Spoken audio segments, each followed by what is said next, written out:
Alien Code is a sci-fi thriller about a brilliant cryptographer named Alex Jacobs. After deciphering a mysterious message from a satellite, a young guy finds his own corpse on the living room carpet when he gets home.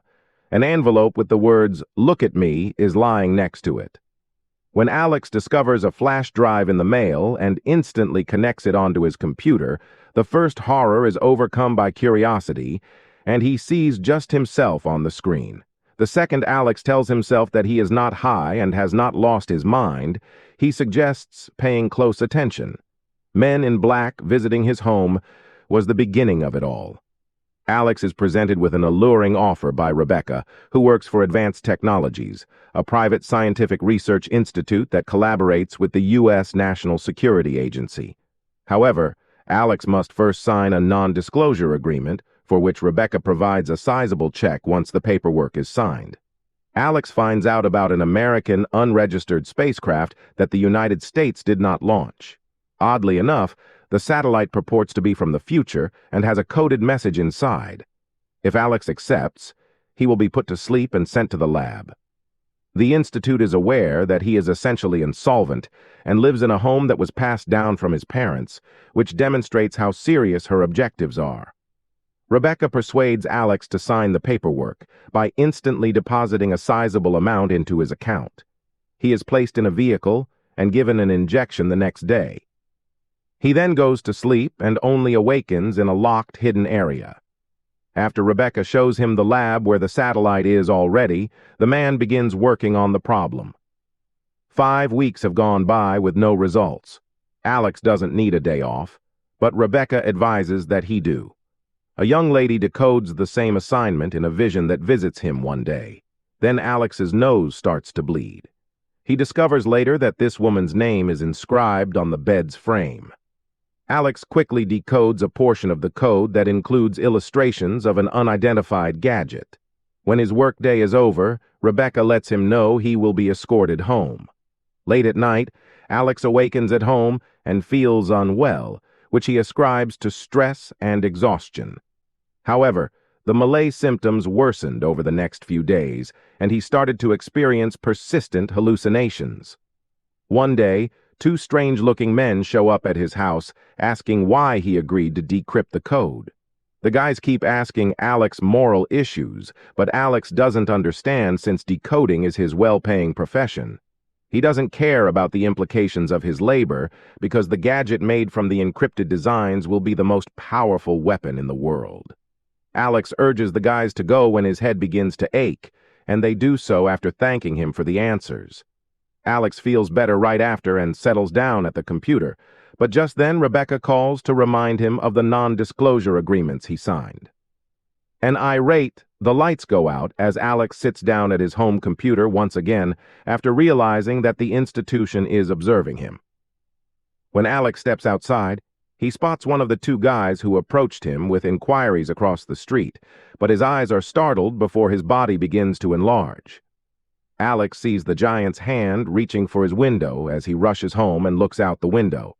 Alex holds out his hand to greet it, and dawn arrives. When Rebecca arrives at work, Alex tries to explain that humanity exists in 2 dimensions and that his new visitors are a highly advanced civilization that exists both in space and time. They can be in this room at any time, but they can also observe what is happening through a window in time. Alex tries to explain to Rebecca the danger of the device they are building, which could trigger World War I. The woman then tells him that she is aware of his illness, which is a brain tumor. The man accuses the Institute of putting him in a room with a radioactive satellite, which caused the tumor to grow in his brain, and he demands that the device's construction be stopped. After removing his dead corpse from the home and burying it in the woodland, Alex resumes listening to the narrative from his future self on the computer. After realizing that something sinister was about to happen, Alex later laments that they did not want to hear him. Then he recalls the woman, a cryptographer. Although Alex locates her address, Beth won't speak with him. Alex yells that he only has 6 months to live. Then Beth tells her she has 2 years left and unlocks the doors. The artwork was purportedly from the future, and she also understands that it was a weapon. Sheeran, another person, uses the computer to contact with her and assigns her assignments, which she completes when she feels well. When Beth becomes ill, a man takes her to the bedroom. He then goes downstairs, where it appears as though he can see the girl's life in the mirrors. There she is bidding farewell to her significant other in a military uniform, where his friends break the bad news to her, and there she is, attempting to end her life with a handful of pills in her hand when a message from Sheeran appears on the computer screen. In the morning, Beth finds Alex on her sofa with the papers glued together. The man tells her that all of this is a puzzle that, when put together, can provide an answer. But Shefferman quickly recognizes that it's not Beth and disconnects the man. Shefferman then takes a pack of printed papers with tasks that were previously given by Sheeran. The institution. Alex seeks Beth for assistance in preventing the construction of a killing machine. According to the child, working with the satellite was the reason she became unwell. She began experiencing hallucinations and contemplated a future message. What if communication with the sender is possible? One day she heard her own voice after she started hearing the voices of the dead. Even though she doesn't believe in aliens, she saw them and requested Alex to go. Black individuals are waiting for Alex when he gets home. Rebecca tells him to make the most of the time he has left and tells him not to see Beth anymore. When he enters the residence, the inured man finds that all of his papers with conclusions have vanished and sends the visitors to hell. Beth, meantime, feels ill when she notices a bright light at home. The lady hides and cries in terror. Alex tries to drown his opinions in alcohol when a message from Shefferman arrives on his computer. The guy is sure that Rebecca is hiding behind this nickname, but the liaison denies it. At that moment, the doorbell rings.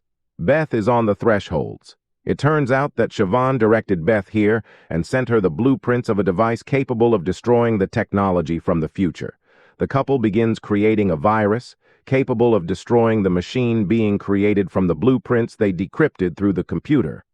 But the next morning, Rebecca bursts into Alex's house. The representatives of the Institute know about their work and are already on their way there. She gives the name of the Institute's founder and orders to go to him as soon as achievable. She is Shefferman and hoped to destroy the device with their help, then cars a position. Alex's house, the couple escapes through the back exit. Rebecca's is caught, given the injection, and thrown into a car. Meanwhile, all the gas burners in the kitchen are opened in the evening. Alex and Beth arrive at scientist Miles, who immediately recognizes both of them, as he has always followed their work. The thing is, this satellite was not the only one. There was another which orbited Earth for about 400 years. Presumably unknown beings from the future were waiting for Earthlings to grow up, fly into space, and be able to decrypt their message. The ancient satellite also contained blueprints for a machine that was designed to limit human evolution in the third dimension. However, when Miles announced his discovery, he was ridiculed, and fortunately, he developed a tumor that did not kill him. He is certain that aliens are capable of existing in multiple dimensions because they do not perceive time in the same linear form as humans. And the second device, which is currently being developed at the Institute, will likely give them access to the human dimension. Up until now, they are like watching a videotape where humans or movie characters can watch the film without altering what is happening, but the second device will allow them to change the current reality. Although Miles is still learning the basics of this procedure, he is unable to fully express it. Since the human brain itself shapes even the alien's appearance, he has, incidentally, spent more than 30 years in touch with a massive extraterrestrial that only he can see residing in his yard. Despite his visitor's inability to see anybody, Miles's persistent gaze causes his brain to adjust and start seeing the humanoid's genuine form. Miles is certain that the tumor in their minds is an extraterrestrial aid that allows humans to see their world. Where is the assurance that they won't repair it at the Institute? Alex proposes just slamming the gadget with a hammer. Since no one even knows the Institute's location, all data on the server must be deleted. Miles reminds them that he is one of the Institute's founders and shows them a map that shows the Institute's layout in detail. There is a loud bang at the door at that very time.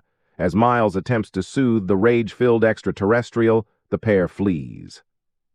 After driving to the institution, Alex and Beth discover a building and uncover a hatch to enter covertly. They split up there in order to improve the likelihood of locating the lab.